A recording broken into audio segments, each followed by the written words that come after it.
Hello guys, welcome back to a new video. I am Shivam Bharti from class 10। तो आज की video हम देखने वाले केमिकल इक्वेशन। तो आइए देखते हैं केमिकल इक्वेशन क्या होता है। The method of representing A chemical reaction in the with the help of symbol and formula of the substance involve in it is called chemical equation. तो अगर हम देखें केमिकल इक्वेशन वो प्रोसेस होता है जिसमें हमें केमिकल रिएक्शन को रिप्रेजेंट करते हैं with the help of symbol and formula of the substance involve. उसमें जो सब्सटेंस इन्वॉल्व होता है उसका हम सिंबल और फार्मूला से हम उसको रिप्रेजेंट करते हैं। तो एक एग्जांपल देखते हैं। Hydrogen burns in oxygen of air to form water.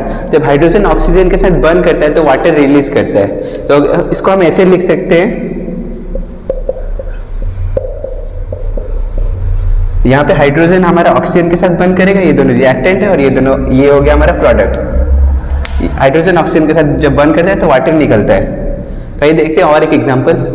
Magnesium is burn in oxygen of air to form magnesium oxide. जब मैग्नीशियम ऑक्सीजन के साथ बर्न करता है तो मैग्नीशियम ऑक्साइड निकलता है। तो आइए इसको हम ऐसे रिप्रेजेंट कर सकते हैं, magnesium plus oxygen, magnesium oxide.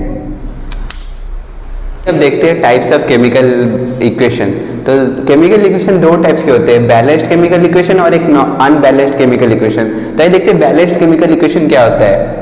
A balanced chemical equation has an equal number of atoms of different elements in the reactant and product।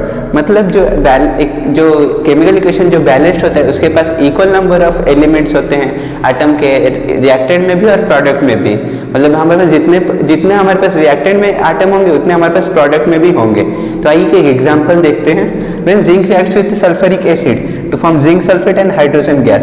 तो इसको हम ऐसे रिप्रेजेंट कर सकते हैं, zinc plus sulphuric acid, zinc sulphate plus hydrogen gas. तो यहाँ पे अगर हम देखें जिंक के हमारे पास एक एटम है, यहाँ पे प्रोडक्ट में जिंक के भी हमारे पास एक एटम है।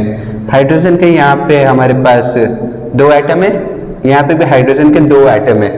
यहाँ पे अगर सल्फर के एटम देखें एक है, यहाँ पे भी सल्फर का एक एटम है। ऑक्सीजन का यहाँ पे चार एटम है, ऑक्सीजन का भी यहाँ पे भी चार एटम है।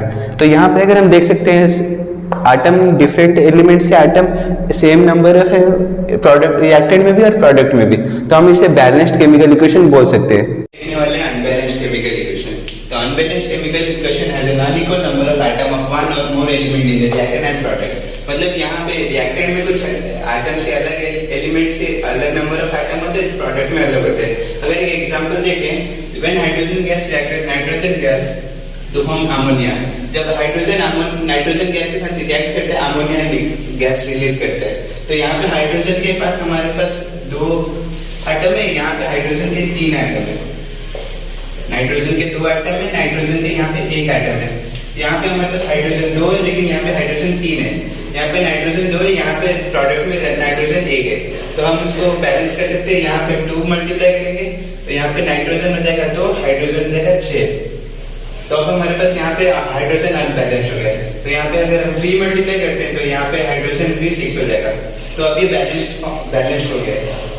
आपने देख लिया balanced and unbalanced chemical equation. तो आइए देखते हैं एक अनबैलेंस्ड केमिकल इक्वेशन को बैलेंस क्यों करते हैं। तो एक सिंपल सा रीजन है अनबैलेंस्ड इक्वेशन को बैलेंस करने का। A chemical equation is balanced to obey the law of conservation of mass। Law of conservation of mass को ओबे करें, इसलिए अनबैलेंस्ड केमिकल इक्वेशन को बैलेंस किया जाता है। तो आइए देखते हैं law of conservation of mass क्या कहता है। According to law of conservation of mass, mass can not be created nor be destroyed during a chemical reaction. अगर एक केमिकल रिएक्शन के टाइम ना मास बन सकता है ना डिस्ट्रॉय हो सकता है, यही बोलते हैं law of conservation of mass. Thank you, that's all for today. मिलते हैं नेक्स्ट वीडियो में।